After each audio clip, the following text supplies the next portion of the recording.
अगर जेब में पैसा होगा तो 7 स्टार होटल में ही जाएंगे। आपके मिर्ची लगने की जरूरत नहीं है। हम तो 5 स्टार होटल नहीं 7 स्टार होटलों में भी जाते हैं। आपको मना करो तो भी रुकेंगे नहीं। महलों की मानसिकता रखने वाले ये हमारी तकलीफ क्या जानेंगे। आप रोक सके तो रोक लो, आप रोक लो। रोकने का अधिकार सिर्फ आपके पास 5 साल तक है, उससे ज्यादा आपके पास अधिकार नहीं है। राजस्थान की जनता के पास है। हम तो 5 स्टार होटल नहीं 7 स्टार होटलों में भी जाते हैं कि हमारे परिवार के लोगों ने, हमारे परिवार ने खून पसीने से हमको इस तरह का योग्य बनाया है। आप रोक सके तो रोक लो। हमें 7 स्टार होटलों से आप छोड़ो, 7 स्टार होटल में भी जाते थे और जाएंगे। आपके अंदर अगर ताकत है तो रोक लो, क्योंकि इस होटल के अंदर जाने के लिए सिर्फ किसी की जरूरत है तो आर्थिक ताकत की जरूरत है।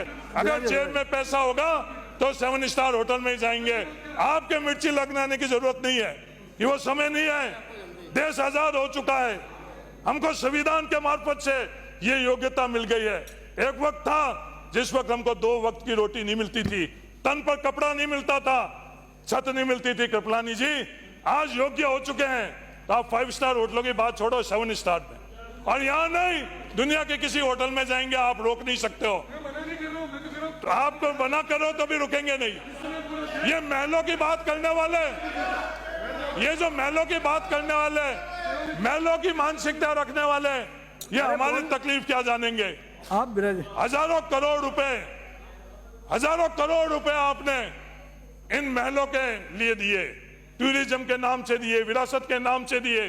किन किन नामों से ये लूट लुकी, और गांव को कुचल रहे हो, किसान को कुचल रहे हो। विवाद से आवाज को दबाना चाहते हो, आवाज नहीं दबेगी। कितनी भी ताकत लगा दो, आवाज नहीं दब सकती है। ज्यादा से ज्यादा आप क्या कर सकते हो, हमारी विधानसभा क्षेत्र के अंदर आप विकास नहीं दे सकते हो। विकास पहले बहुत करवा दिया, और हमारे पास ताकत होगी तो और विकास करा देंगे। आप रोक लो। रोकने का अधिकार सिर्फ आपके पास 5 साल तक है, उससे ज्यादा आपके पास अधिकार नहीं है। राजस्थान की जनता के पास है। मैं ये कहने के लिए इसलिए कह रहा हूं, अरे चिल्लाओ और चिल्लाओ कि चिल्लाने के अलावा आपके पास सत्यता नहीं है, सच्चाई नहीं है, तर्क नहीं है। जब अवसर मिलेगा जब आप बात कर लेना। सच्चाई आप लोगों के पास नहीं है।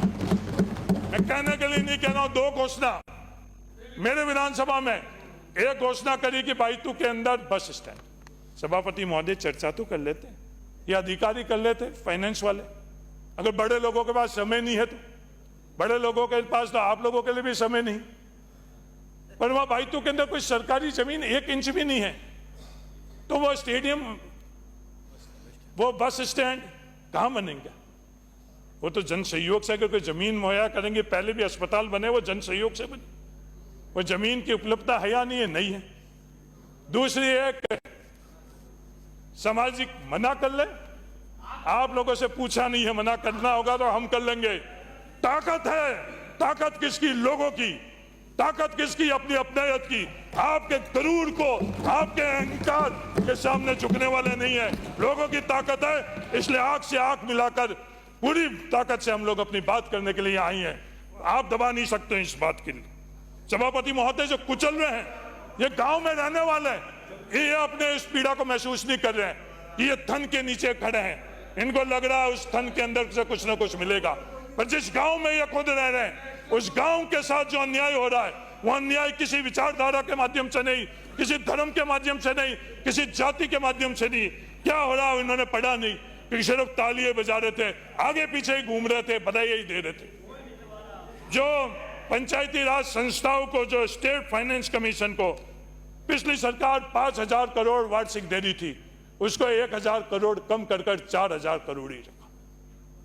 ये महलों को ताकत देने का जो भुगत कौन रहा है, हम लोग गांव में रहने वाले और ढाणियों में रहने वाले लोग जन रहे हैं। वो तकलीफ है, वो तकलीफ जाहिर यहां कर रहे हैं। आप उसको, इस तकलीफ का एहसास नहीं कर रहे हो, क्योंकि आप किसी और लाइन में लगे हुए हो, इसलिए वो तकलीफ आपको एहसास नहीं हो रही है।